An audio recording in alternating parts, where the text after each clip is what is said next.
Perkenalkan, nama saya Intan Handoko, mahasiswa Universitas Asa Indonesia, jurusan Manajemen Perhotelan dengan NIM 22003020094 dari kelas 3B1.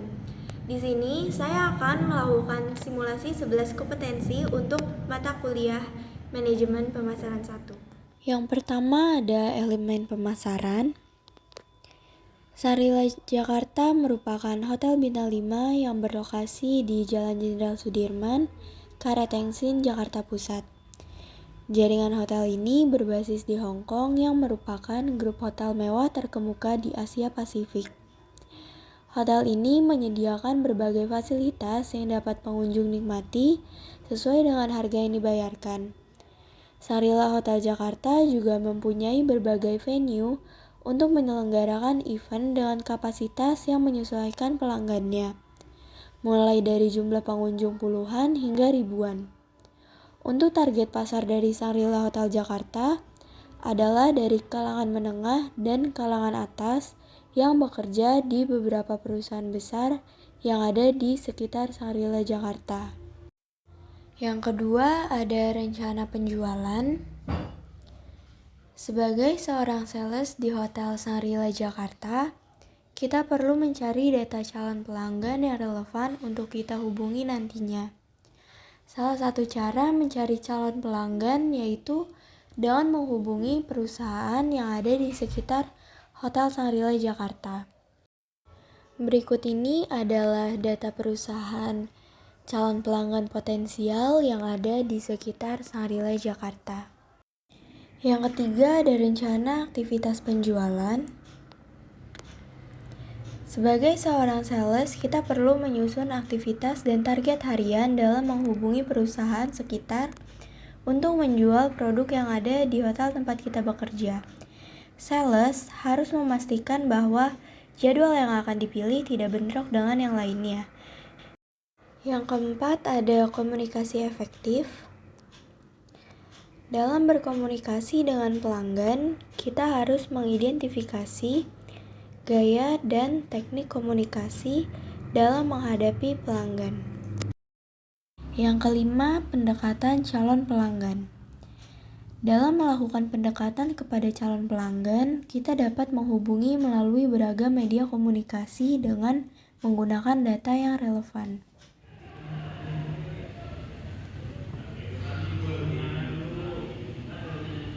Selamat siang, saya Intan, sales dari Sarila Hotel Jakarta.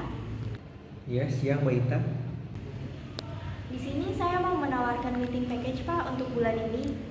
Baik Mbak Intan, untuk detailnya bisa dikirimkan lewat email saya karena saya sekarang sedang ada meeting. Baik Pak, terima kasih. Oke. Yang keenam ada penulisan bisnis. Dalam penulisan surat bisnis, kita perlu menyantumkan beberapa hal seperti pada kop surat terdapat logo, kontak, dan alamat perusahaan. Berikut ini adalah contoh dari surat bisnis perihal penawaran meeting package. Surat ini menggunakan bahasa Indonesia yang formal agar pembaca tidak bingung dengan maksud dari penulisan surat ini. 7. Keterampilan penjualan dan moment of truth. Sebagai seorang sales, kita harus bisa melakukan penjualan untuk meningkatkan revenue perusahaan. Dalam melakukan penjualan, seorang sales harus mempunyai keterampilan agar pelanggan tertarik dengan apa yang sales tawarkan.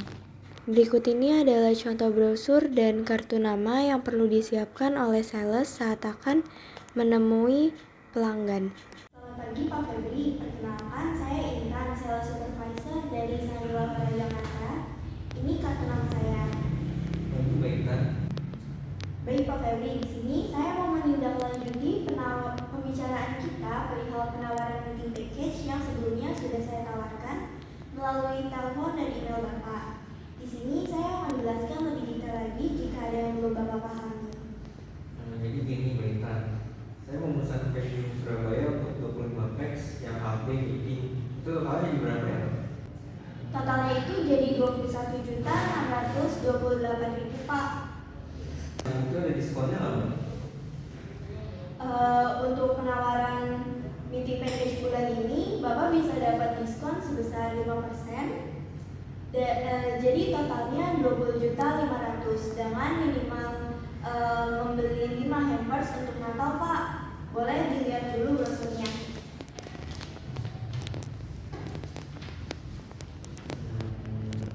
Boleh Mbak, saya mau tinsel 2, install 2, nama loyalnya 1 ya Mbak. Untuk hampersnya saya ambil setelah meeting, bisa nggak ya Mbak? Baik Bapak, nanti saya akan infokan ke staf kami yang mengurus meeting dan hampers Bapak. Ada lagi Pak tambahannya? Tidak Mbak, segitu aja dulu. Baik Pak Febri, jika tidak ada tambahan, untuk confirmation letternya akan dikirim besok lagi ya Pak. Baik, terima kasih. Terima kasih Pak Febri. 8. Keluhan pelanggan.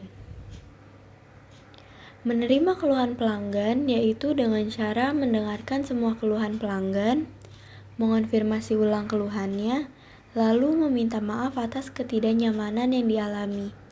Keluhan pelanggan terjadi karena adanya rasa kurang puas terhadap suatu produk atau jasa.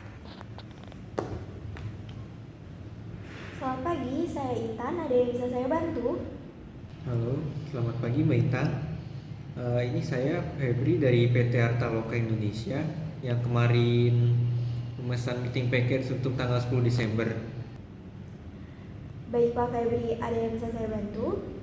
Begini Mbak, kan kemarin kita sudah deal di harga 20 juta. Tapi kenapa di confirmation letternya harganya berbeda ya Mbak? Baik Pak Febri, mohon ditunggu sebentar ya Pak. Saya akan periksa terlebih dahulu. Oke, baik Mbak.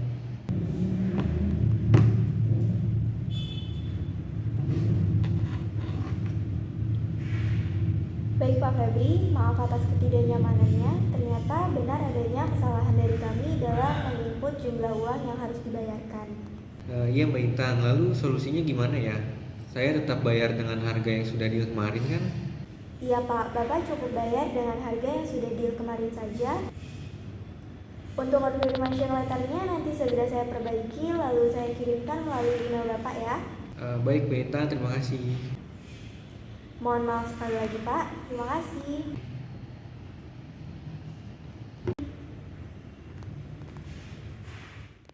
Sembilan. Kepuasan pelanggan. Untuk mencapai kepuasan pelanggan, sales harus bisa mengidentifikasi kebutuhan pelanggan dan menyiapkan pelaksanaan pelayanan yang sesuai. 10. Coaching. Coaching adalah sesuatu yang perlu untuk dilakukan secara berkelanjutan oleh setiap perusahaan. Tujuannya yaitu supaya karyawan dapat mengembangkan kompetensi dan kinerja dengan lebih baik dari waktu ke waktu. Pagi Ilham, gimana kabarnya? Baik Bu, tapi kenapa saya dipanggil di sini ya? Ada apa saya bermasalah? Saya manggil kamu sendiri karena sales kita akhir-akhir ini menurun. Apa kamu ada masalah? Sepertinya saya lagi kurang semangat Bu pada hari ini. Oh gitu, kalau kamu ada masalah bisa cerita dengan saya atau teman-teman kamu. Karena ini soal sales penjualan hotel kita. Jika turun terus, pendapatan kita semakin sedikit. Oh baik Bu, saya mau minta maaf. Untuk kedepannya saya akan memperbaiki diri lagi agar sales kita bisa profit lagi ya. Baik, segitu saja dari saya. Salam bekerja lagi ya. Oh iya, baik Bu, terima kasih. 11. Konseling. Konseling berperan untuk menangani berbagai masalah yang mungkin kita hadapi. Tujuan konseling adalah membantu karyawan dalam memahami kinerjanya, menemukan tempat untuk berkeluh kesah, serta memperbaiki hubungan dengan orang lain. Ibu Intan, apakah Ibu ada waktu? Jika ada, saya mau konseling masalah saya dengan pekerjaan. Tadi datang, saya lagi ada waktu kok. Kamu lagi ada masalah apa? Begini Bu, akhir-akhir ini saya kurang bersemangat dalam bekerja dan juga saya merasa seperti dijauhi oleh rekan kerja saya yang membuat saya merasa tidak nyaman dalam bekerja. Menurut Ibu, solusi yang baiknya bagaimana ya? Mungkin kamu kurang bersosialisasi dengan mereka. Kamu terlalu fokus dengan pekerjaan kamu sehingga kamu gak ada waktu untuk bertegur sapa atau bergabung dengan mereka. Nah, saran saya, coba kamu ikut bergabung dan mulai mengobrol dengan mereka. Nah, nanti lama-kelamaan mereka juga nggak akan menjauhin kamu lagi. Oh begitu ya Bu. Baik Bu, mulai besok saya akan mulai ngobrol dan bergabung sama dengan mereka. Terima kasih sebelumnya sudah mendengarkan dan memberi solusi. Baik, jika ada masalah lagi kamu boleh cerita ke sini, nanti kita cari solusinya bersama. Baik Ibu, terima kasih sebelumnya. Sekian video simulasi 11 kompetensi dari saya. Terima kasih.